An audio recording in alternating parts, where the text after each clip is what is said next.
Hello everyone, welcome back to the latest update series of Drishti IAS. Today we are going to discuss a very major topic that has been going around, multiple speculations, reasons and whatnot, but a major achievement it is. What is that major achievement we are talking about? That is AK-203 called Sher. This is AK-203, that the word AK reminds you of something of a gun, yes, something of attack or something, yes. AK-47, does that remind you of? So we have AK-203 for you, that is termed as Sher. The name it has been given is Sher, and it is just making noise. All over, it is making noise. Why so? What is so important about this equipment? And why is India either producing or importing it? What is happening? Let's find all that out through this session. All right, first of all, let's see why it is in news. So, Amethi's Korwa Ordnance Factory has reached a milestone. How so? In India's effort to replace INSAS rifle, that is an AK-203, entirely made from Indian components, no imported parts, zero imported parts, totally from Indian parts, made in India by Indian company. That is the achievement, first of all. And what makes this achievement so much more special is the fact that AK-203 rifle named as Sher is manufactured at Indo-Russian Rifles Private Limited, the joint venture that is responsible for producing rifles in India since 2019. Yes, there is Russian support, but it is in India and by Indians and by Indian products, Indian raw material, nothing imported. And this has successfully undergone firing trials at Korwa, including automatic and burst firing. We have test fired it. It is working perfectly. And this is such a great achievement. What is the name of it? We have AK-203 named as Sher. This is what you can see. And let's understand a few details of this milestone and a few details of the weapon as well.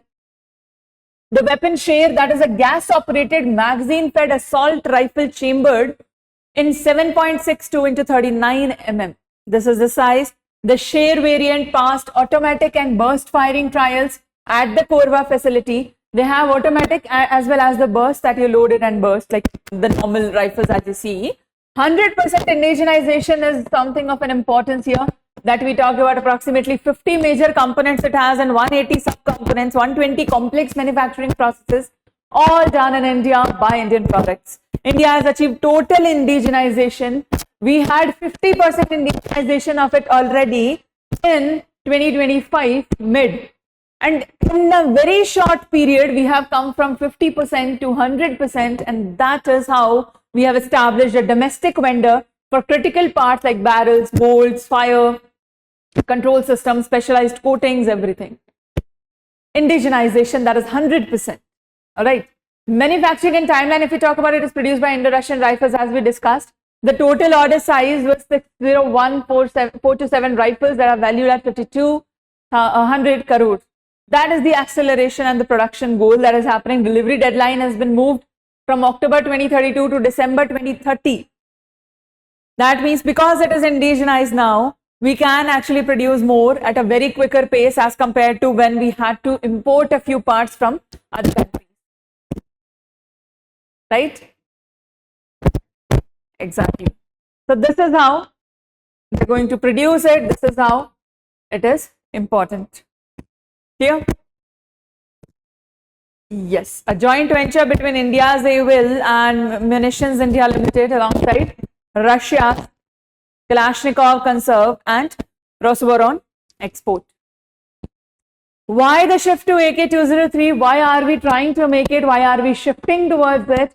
Raises an important question here. Let's understand that. First of all, Indian Armed Forces are phasing out the legacy that we had of INSAS rifle, right? India's small arm system rifle, which has some operational drawbacks, gets jammed in high altitude, cold weather.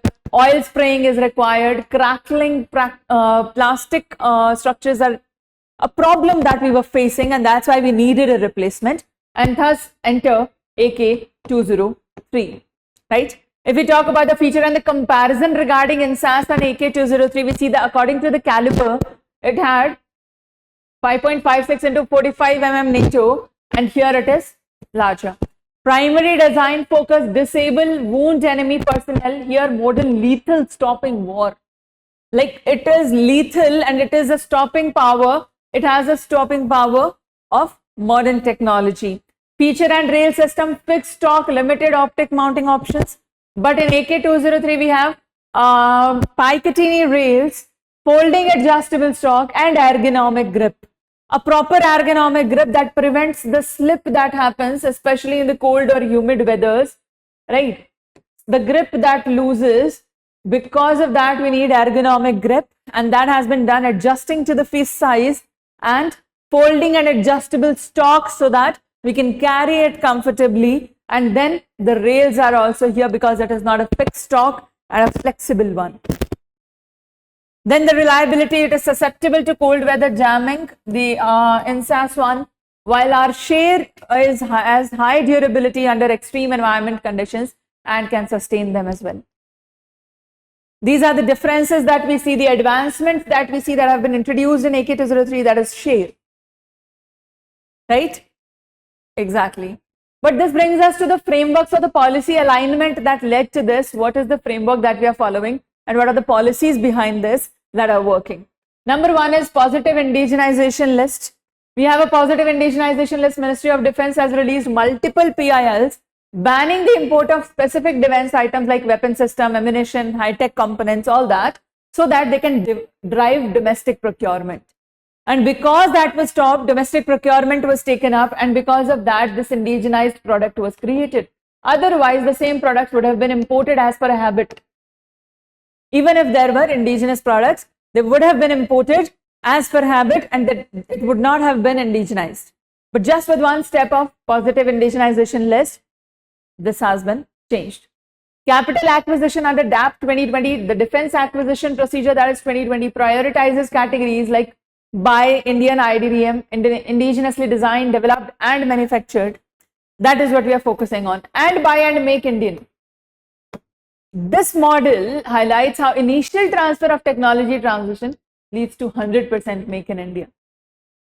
Because if you are spending more on indigenized products, you are buying more from that. Naturally, you are boosting them. If you are boosting them, that also boosts your structures, right? A proper chain that will boost make in India, that will boost our indigenous productions, Indian IDDM, everything will be working around that, because if you are prioritizing acquisition procedure, that is defense acquisition procedure through domestic ideals, right? Defense production and export promotion policy also works at this, because they target achieving defense manufacturing turnover of $25 billion, including $5 billion in exports. That's what we want to do. So developing robust domestic supply chain is obviously a special part of that, because otherwise how are you going to make sure that you export something? To export, you need to have indigenous productions and better productions that have robust supply chains, continuous supply chains, and create potential export avenues for friendly nations, right? Exactly. These are the frameworks and policy alignments that are working here on the idea that we want to create something, on the idea that something indigenized has been created and we want to value it and export it as well and let others have the benefit that it has to offer, right? Exactly.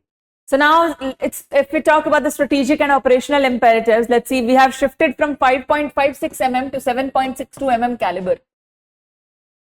Where does this come in handy? How does this work? Let's understand. First of all, it is for counter-insurgency or counter-terrorism needs.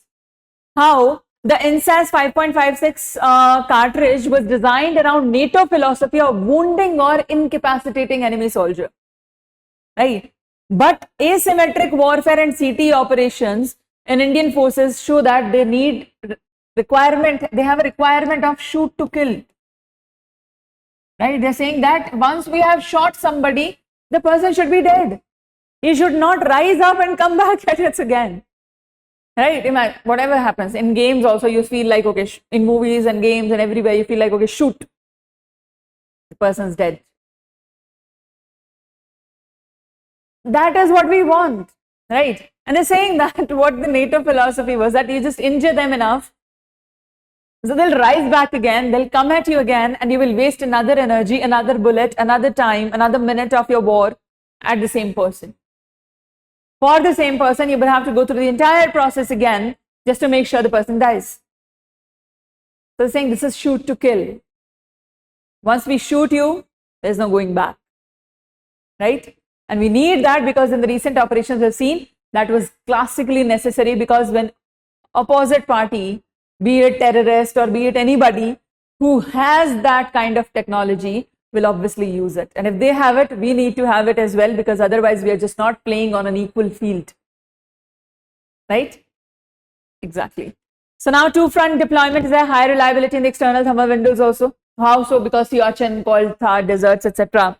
are the vital frontline border deployments of the LOC and LAC. And if these extreme conditions are something our guns or rifles cannot bear, then what use is there of carrying all this weight? Right? They should be able to use it. They should be able to give us what is necessary here. Do we get that?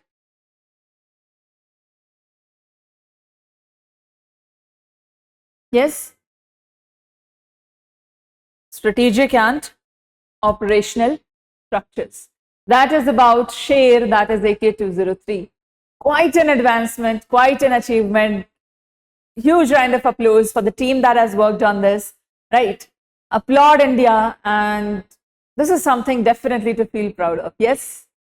Do you feel proud of it? Yes? How would you like to thank the companies and government and everybody working on this? Let us know in the comment section. And on that note, let's solve a question about it on AK-203 rifle program. Read the question, give your answer in the comment section.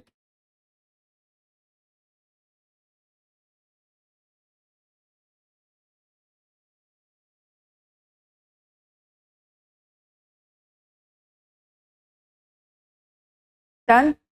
Let us know your answer in the comment section. And on that note, if you want to join us for more discussions on current affairs, join us at 8:30 a.m. live every day from Monday to Saturday on the Drishti IAS English channel, where we discuss the Hindu newspaper, PIB news analysis, as well as practice question from the previous session.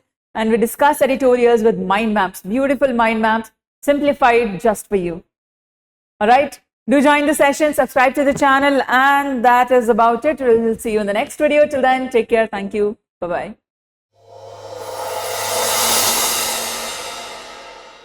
For more informative content, like, share and subscribe, and do not forget to press the bell icon to get the notifications.